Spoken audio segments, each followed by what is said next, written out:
शहर बगदाद में, जहां सुनहरी गंबद तेज धूप में चमक रहे थे और ज़ाफ़रान और भने हुए बादामों की खुशबू हुआ में घल रही थी। एक शख्स हसन के नाम से रहता था। हसन को उसकी मेहनत के बजाय तेज दिमाग और सस्ती के लिए जाना जाता था। उसे तेज धूप में काम करना, मार्केट में भारी बोरा उठाना या खेतों में मेहनत करना पसंद नहीं था। उसके बजाय वो अपने दिन आसान तरीके से दौलत कमाने की तदबीरों में गुजार देता था। इसकी बेवी आमना बिल्कुल उसके बराकस थी। वो साई, अक्लमंद और मेहनती थी और हमेशा हसन को सच्चाई से रोजी कमाने की नसीहत देती रहती थी। एक शाम जब वो अपने छोटे और पुराने घर में बैठे थे, हसन ने सांस भरकर कहा, मुझे इस जिंदगी से धोखा हुआ है। हर दिन एक जदोजहद है और हर रात हम भूखे सो जाते हैं। जिंदगी जीने का कोई आसान तरीका होना चाहिए। आमना ने उसे गुस्से से देखा,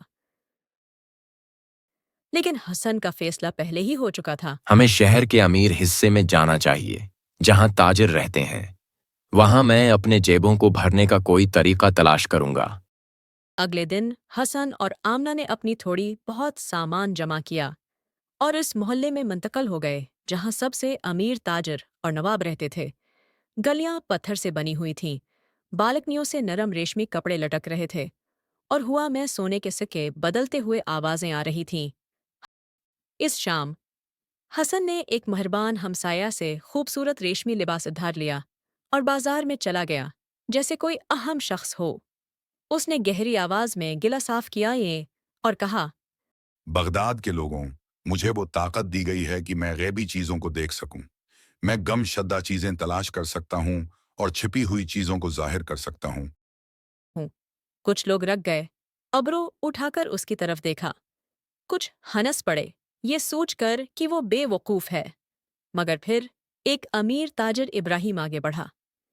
इब्राहिम एक माज़िज़ शख्स था जो अपनी बेपनाह दौलत और खूबसूरत जवाहरात के लिए मशहूर था। ताहिम वो परेशान था। उसने अभी अभी अपनी कीमती ज़मरद की अंगूठी खो दी थी, जो हज़ारों सोने के दिनारों के बराबर थी। इब्राहिम ने हसन को चमकती आंखों से देखा। अगर तुम्हारे पास हकीकत में गैबी चीजें देखने की ताकत है तो मेरी जमर्द की अंगूठी ढूंढ कर दिखाओ। ऐसा करोगे तो तुम्हें बड़ा इनाम दूंगा। हसन का दिल धड़क रहा था। उसके पास कोई जादुई नज़र नहीं थी, लेकिन अब वो पीछे नहीं हट सकता था। उसे फ़ौरन कुछ सोचना था। मुझे आपके घर रात गुजारनी होगी, हसन ने कहा, ताकि मैं अपनी ताकतों पर तोजा मरकूज कर सकूं और अपनी बसीरतों को बुला सकूं। इब्राहिम ने रजामंदी जाहिर की। हसन को बैठने की जगह दी गई और उसने गहरी सोच में गोता लगाया। अपनी आंखें बंद करके अजनबी अल्फाज बड़बड़ाए, लेकिन हकीकत में वो औरत गर्द की गुफ्तगू को बगद से सुन रहा था। रात देर तक, जब पूरा खानदान सो रहा था, हसन ने खामोशी से कमरे के कॉरिडोर्स में चलना शुरू किया, जैसे अपने वेजन में अंगूठी तलाश कर रहा हो। उसी दौरान उसने दो खादमों को आंगन के करीब खौफ से सरगोशियां करते हुए सुना। अगर ताजिर को पता चल गया तो, एक ने कहा, चुप रहो, किसी को भी नहीं पता चलेगा कि ये इनार के दरख्त के नीचे दफन है। दूसरे ने जवाब दिया। हसन ने अंधेरे में मुस्कुरा कर कहा, उसने जवाब तलाश कर लिया था। अजीम इनकशाफ अगले दिन इब्राहिम ने अपने खानदान और खादमान को जमा किया। हसन के अजीम इंकशाफ का इंतजार कर रहे थे। हसन खड़ा हुआ, अपने माथे को रगड़ते हुए जैसे वो किसी प्रासरार ताकत से लड़ रहा हो। मैं कुछ सब्ज देख रहा हूँ, कुछ कीमती, जो एक दरख्त के फल हैं। दोनों मुजरिम खादमों ने दहल कर अपना चेहरा बदल लिया। इब्राहिम की आंखें खुल गईं। अनार का दरख्त, इसने पुकारा।